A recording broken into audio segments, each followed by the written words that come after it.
For centuries, the Galactic Council had viewed humanity as little more than a primitive upstart civilization, one to be subjugated and exploited at their whim.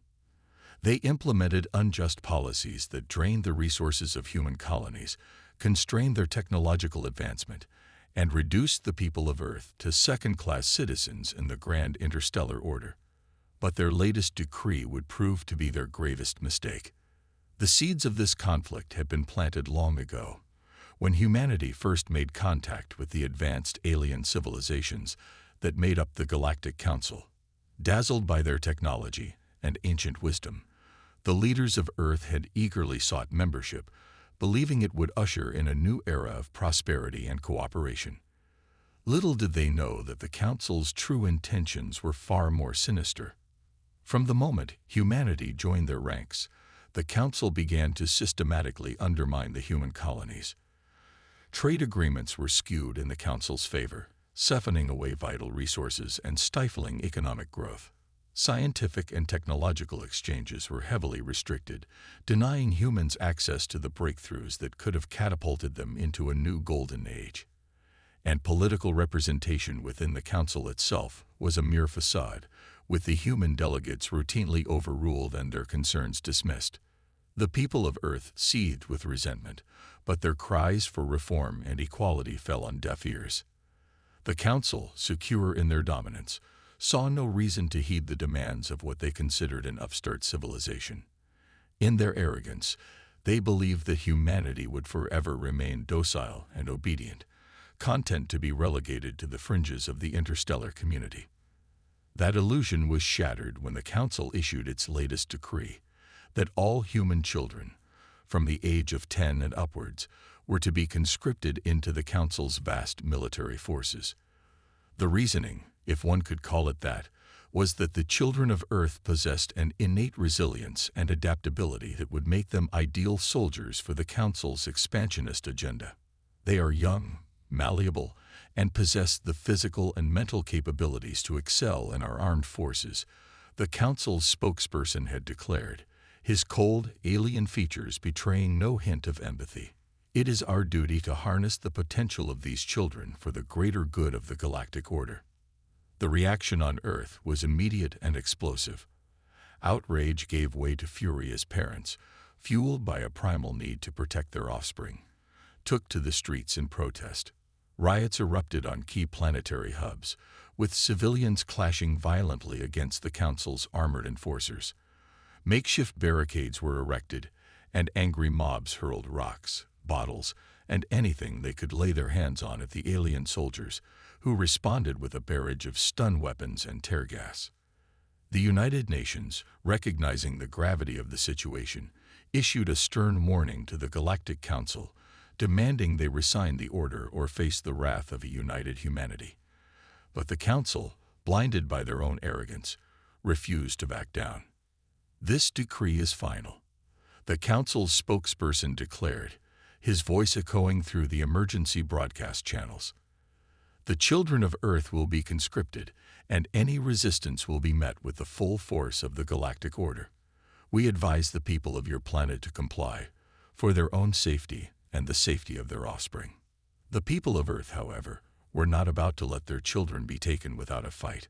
Across the human colonies, parents and guardians hastily organized themselves, pooling resources and forming ad hoc militias to defend their families. They barricaded schools and community centers, stockpiling whatever weapons and supplies they could scavenge. Older children, some as young as 12, were trained in basic combat and defense tactics, their eyes burning with a determination that belied their tender years. In the bustling megacity of New Bangkok, on the colony world of Elysium, the tensions reached a boiling point. Thousands of protesters, including families with young children, had gathered in the central plaza, their chants and slogans echoing through the towering skyscrapers that ringed the area. "Hands off our kids," they screamed, their faces contorted with rage. "You'll have to go through us first. Earth will not bow to your tyranny."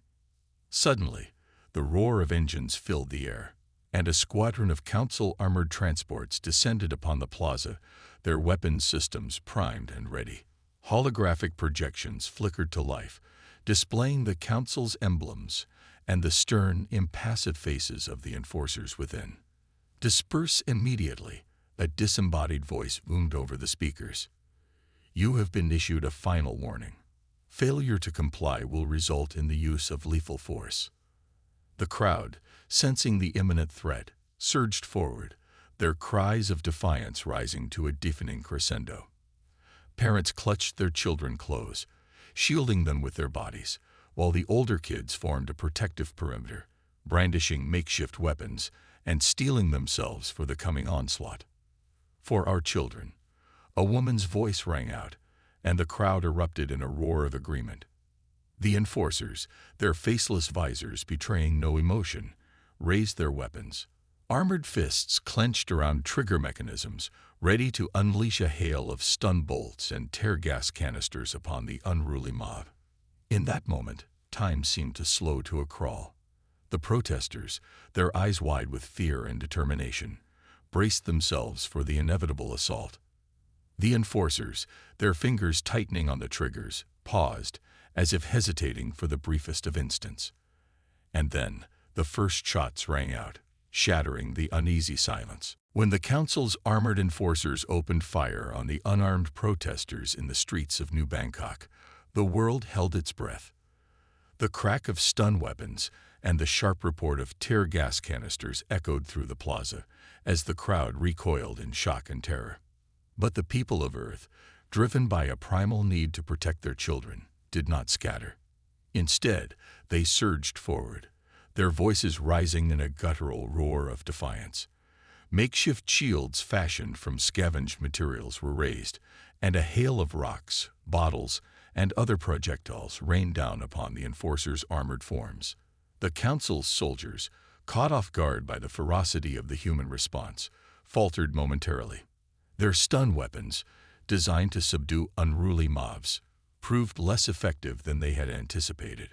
The protesters, fueled by an overwhelming sense of purpose, shrugged off the electrical jolts and the choking clouds of tear gas, pressing ever closer to the armored transports.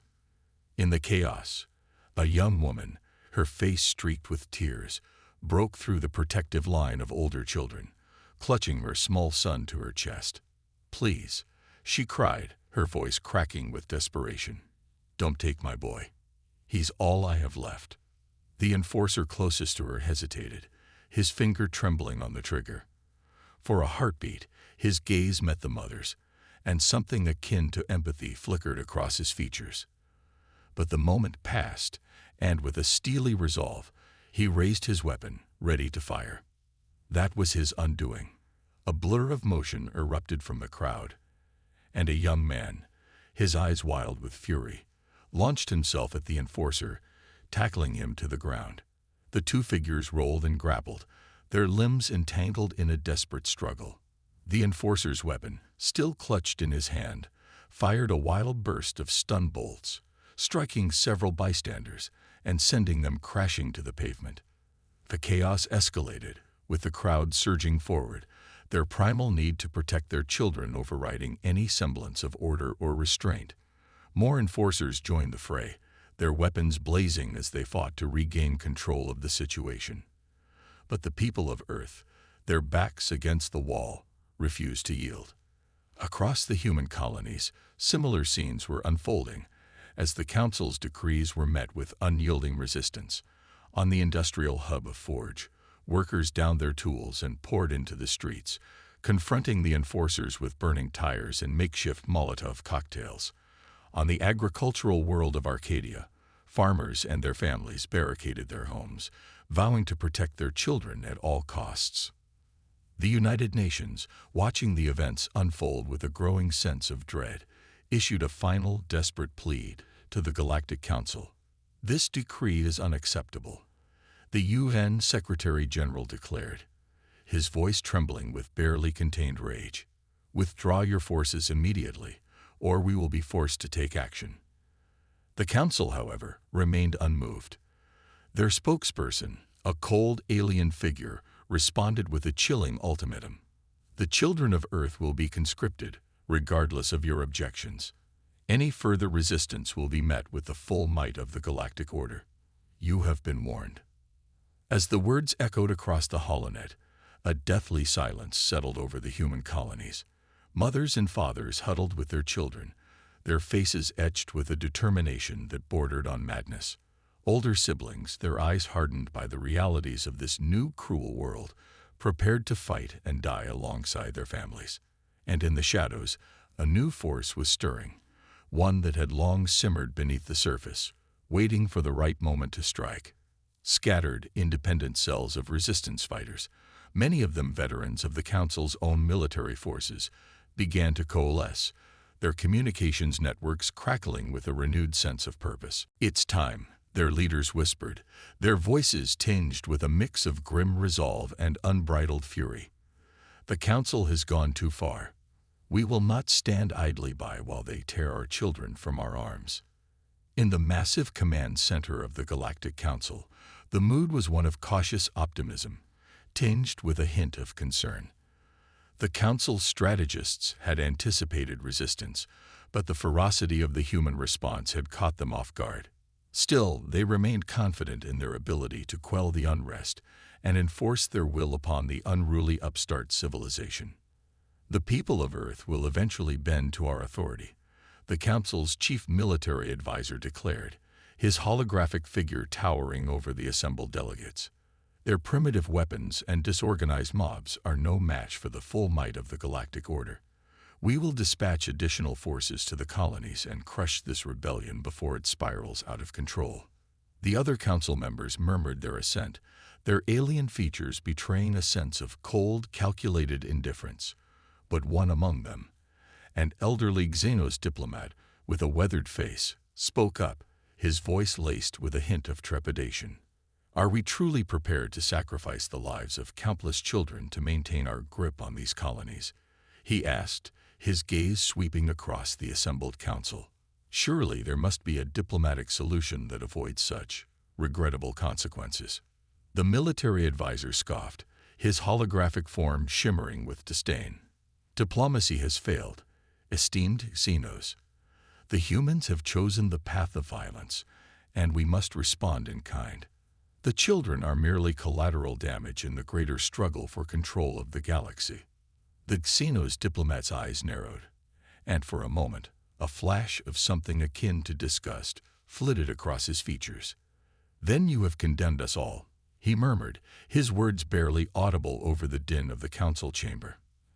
As the debate raged on, the people of Earth braced themselves for the coming storm, their determination hardening into an unyielding resolve. They had been pushed to the brink, and they would fight to the last breath to protect their children, no matter the cost. In the days that followed the violent clashes in New Bangkok and across the human colonies, the Galactic Council made good on its threat, dispatching wave after wave of heavily armored transports to abduct the children.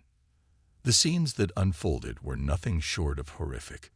Desperate parents, their faces contorted with anguish, threw themselves in front of the Council's enforcers, shielding their children with their own bodies. Older siblings, their eyes burning with a defiant fury, fought tooth and nail to keep their loved ones from being torn away. But the Council's forces were relentless, wielding their stun weapons and advanced technology with a cold, clinical efficiency.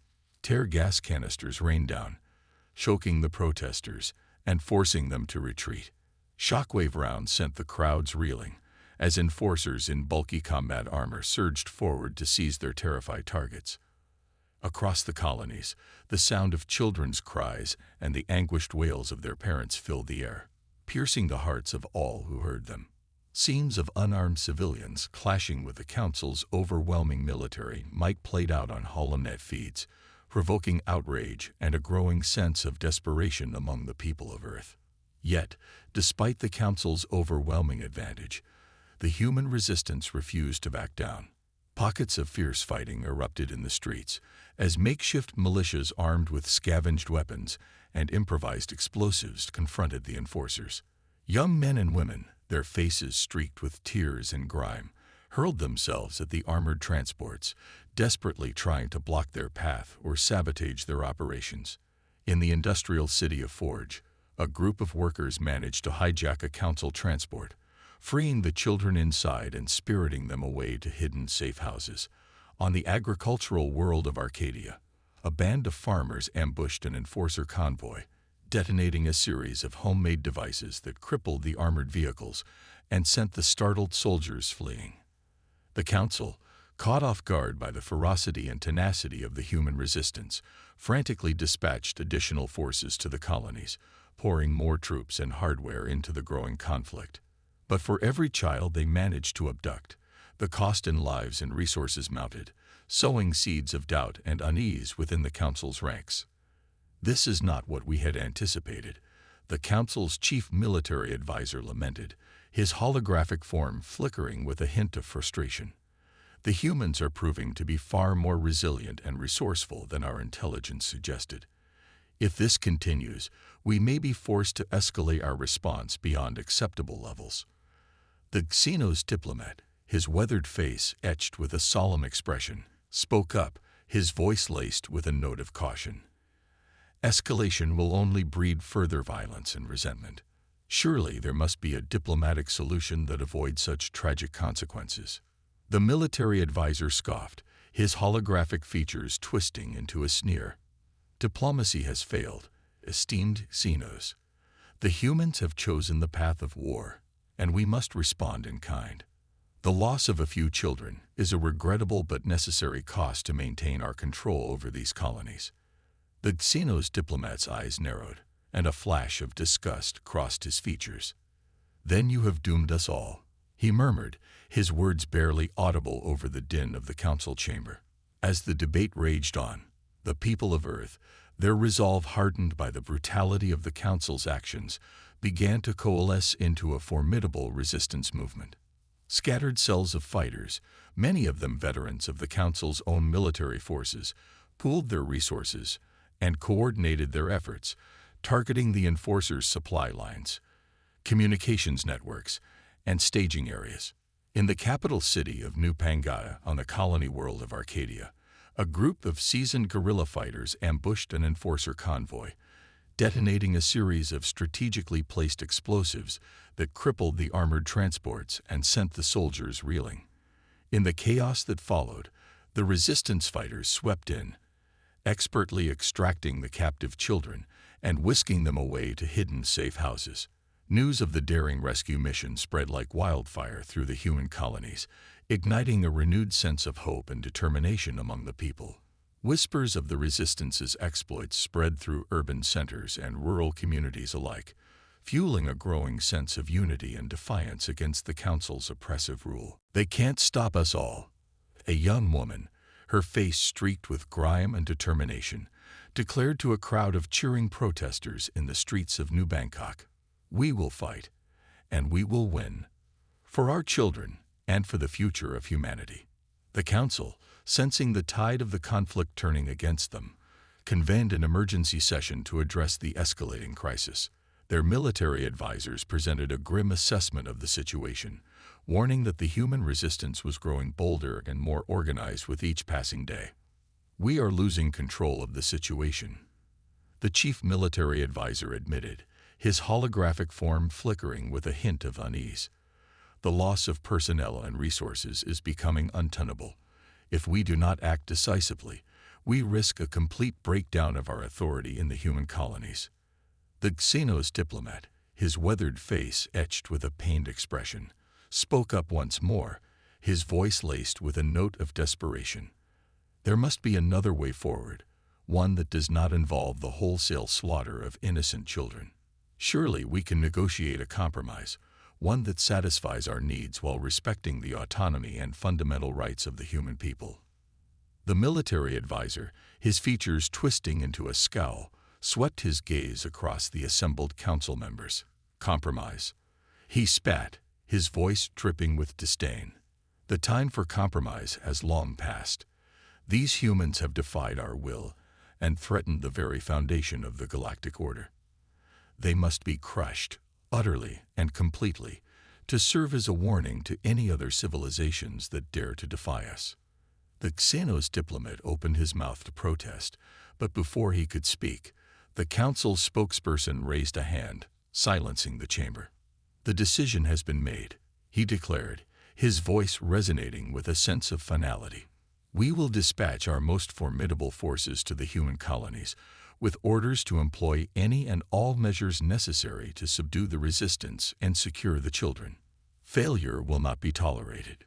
As the council's deliberations came to a close, a grim determination settled over the human colonies. The people, their spirits tempered by the council's brutal crackdown, knew that the time for passive resistance had passed.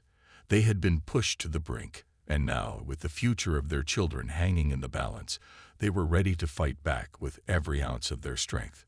The stage was set for a cataclysmic confrontation, one that would shake the very foundations of the Galactic Order and forever alter the course of human history. As the Galactic Council's forces continued their brutal crackdown on the human colonies, the people of Earth reached a breaking point.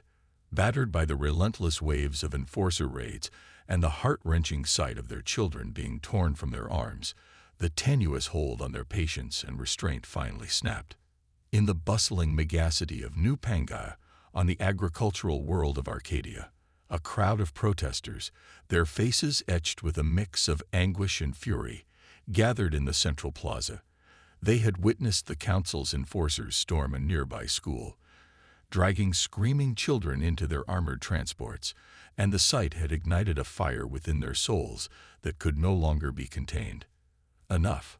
A weathered-looking man, his graying hair and lined face belying his years, bellowed into a makeshift microphone.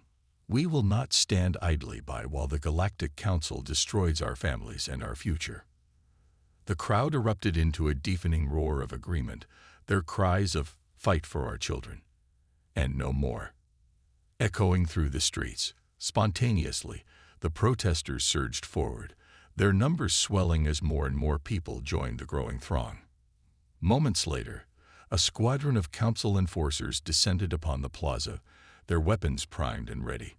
But this time, the people of Earth were not cowed by their show of force.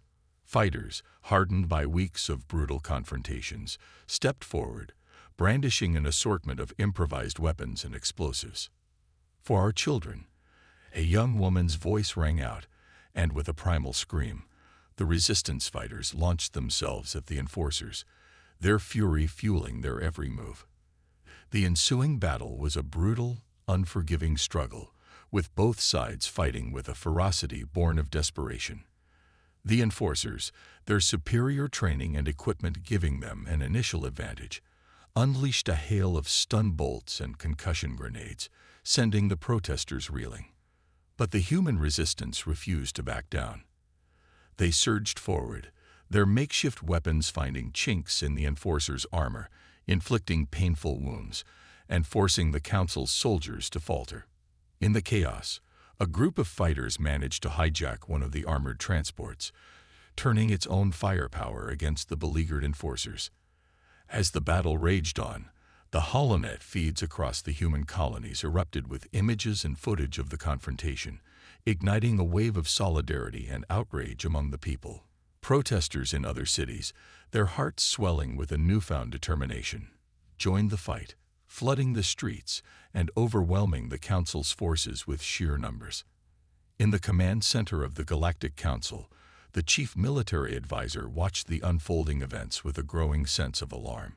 "This is spiraling out of control," he growled, his holographic form flickering with a hint of desperation. "We must dispatch additional forces immediately, or we risk losing our grip on the human colonies entirely." The Xenos diplomat, his weathered face etched with a mix of sorrow and resolve, spoke up, his voice tinged with a note of finality. "It is too late for that," he murmured, his gaze locked on the data feeds. "The people of Earth have been pushed too far. They will not stop until their children are safe, and our authority is broken." The military advisor whirled on the Xenos, his features twisting into a snarl. "Then we must crush them, utterly and completely." He spat. "I will not allow this rabble to jeopardize the stability of the Galactic Order." Before the debate could escalate further, the Council's spokesperson raised a hand, silencing the chamber. "Enough," he declared, his voice resonating with a sense of finality. "We have no choice but to respond with the full might of the Galactic Order. Prepare our most formidable fleets and legions for immediate deployment to the human colonies." The Xenos diplomat, his eyes widening with a mix of shock and dismay, opened his mouth to protest, but the spokesperson cut him off with a stern look. "This decision is final," he said, his tone brooking no argument. "We will show the people of Earth the true consequences of defying the Galactic Council." As the Council's deliberations drew to a close, a hush fell over the human colonies. The people, their spirits hardened by the struggle, knew that the final confrontation was at hand. They had fought tooth and nail to protect their children, and now, with the full might of the Galactic Council bearing down upon them, they prepared to stand their ground, ready to give their lives if necessary. In the shadows, the resistance fighters, their numbers swelling with each passing day, began to coordinate their efforts, pooling their resources and honing their tactics. They knew that the Council's retaliation would be swift and merciless, but they were undaunted. For them, this was a fight for the very survival of their people, a battle that would determine the fate of humanity for generations to come. As the Council's fleets and legions set course for the human colonies, the people of Earth braced themselves for the coming storm, their determination hardening into an unyielding resolve. They had been pushed to the brink, and they would fight to the last breath to protect their children, no matter the cost. The stage was set for a cataclysmic confrontation, one that would shake the foundations of the Galactic Order and forever alter the course of human history. As the Galactic Council's formidable fleets and legions descended upon the human colonies, the people of Earth braced themselves for the coming onslaught. They had fought tooth and nail to protect their children, and now, with the full might of the Council bearing down upon them, they knew that the final confrontation was at hand. The Council's forces, bolstered by the most advanced warships, combat walkers, and elite infantry divisions, swept across the colonies, their overwhelming firepower shattering the makeshift defenses of the human resistance.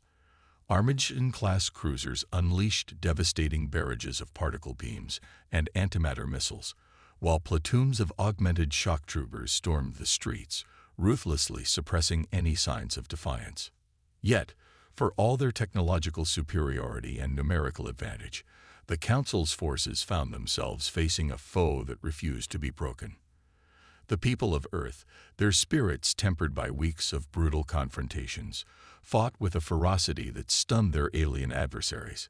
Guerrilla fighters, armed with a motley assortment of improvised weapons and explosives, harassed the Council's supply lines and communications networks, sowing chaos and confusion in their wake. In the skies above the colony worlds, the human resistance's ragtag fleet of repurposed civilian ships and hastily retrofitted military craft engaged the Council's warships in a desperate, high-stakes aerial dance.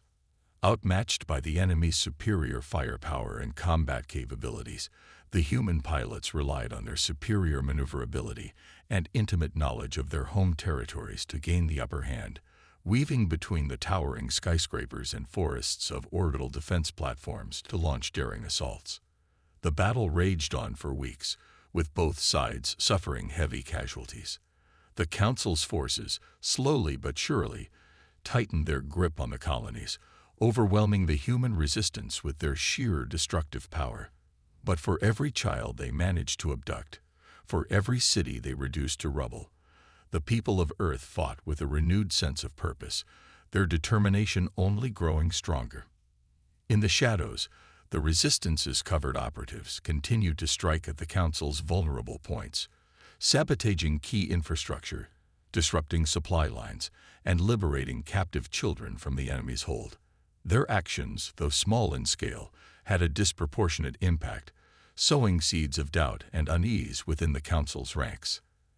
As the conflict dragged on, the Galactic Council found itself facing a growing crisis. The staggering loss of resources and personnel, coupled with the stubborn refusal of the human resistance to surrender, began to take a heavy toll on their forces. The military advisor, his holographic form flickering with a mix of frustration and desperation, pleaded with the Council to authorize the use of more devastating weapons, including planet-cracking missiles and orbital bombardment platforms. But the Xenos diplomat, his weathered face etched with a solemn expression, stood firm, his voice resonating with a sense of moral conviction that shook the chamber. "This madness must end," he declared, his gaze sweeping across the assembled council members. "How many more innocent lives must we sacrifice to maintain our grip on these colonies? Have we truly become so blind to the cost of our own ambition?" The military advisor, his features twisting into a snarl, opened his mouth to retort, but the Xenos diplomat raised a hand, silencing him. "No more," he said, his voice laced with a finality that brooked no argument. "I will not be party to the wholesale slaughter of children, nor the destruction of an entire civilization. The people of Earth have shown us the true measure of their resolve, and we would be wise to heed their defiance." The Council's spokesperson, his alien features betraying a hint of discomfort, cleared his throat, his voice strained with a sense of unease. "The esteemed Xenos raises a valid point," he conceded, his gaze sweeping across the assembled delegates. "The cost of this conflict has become untenable, both in terms of resources and the potential consequences to the stability of the galactic order. We must consider an alternative path forward." The military advisor, his face contorted with a mix of anger and disbelief, opened his mouth to protest, but the spokesperson silenced him with a raised hand. "Enough," he said, his tone brooking no further argument. "I will hear no more of this. We will convene a special session to discuss a diplomatic resolution to this crisis. In the meantime, I am ordering a cessation of all offensive operations against the human colonies." The chamber erupted into a chorus of objections and heated debates, but the spokesperson remained steadfast, his alien features betraying a rare display of emotion. "This decision is final," he declared, his voice resonating with a sense of finality that silenced the room. "We have pushed the people of Earth too far, and we risk tearing the very fabric of the galactic order if we continue down this path. It is time to pursue a diplomatic solution, before it is too late." As the Council's deliberations drew to a close, the news of the ceasefire spread like wildfire through the human colonies. The people, their spirits buoyed by the unexpected turn of events, erupted into a frenzy of celebration, their cries of joy and relief echoing through the streets. But the resistance fighters, their battle-hardened instincts honed by weeks of relentless combat, knew that the fight was far from over. They remained vigilant, their eyes scanning the skies for any sign of the Council's forces, their fingers poised on the triggers of their weapons. In the shadows, the covert operatives continued their clandestine operations, working tirelessly to liberate the remaining captive children and gather intelligence on the Council's next move. They knew that the coming negotiations would be a delicate and precarious affair, and they were determined to ensure that the interests of the human people were fully represented. As the dust settled and the echoes of battle faded, the people of Earth stood united, their hearts filled with a renewed sense of hope and determination. They had faced the might of the Galactic Council and emerged victorious, their unbreakable spirit forged in the crucible of a hard-fought struggle. Now, with the Council forced to the negotiating table, the people of Earth prepared to take the fight to a new front, one where the very future of their civilization hung in the balance. For they knew that this was no longer just a battle to protect their children, but a fight for the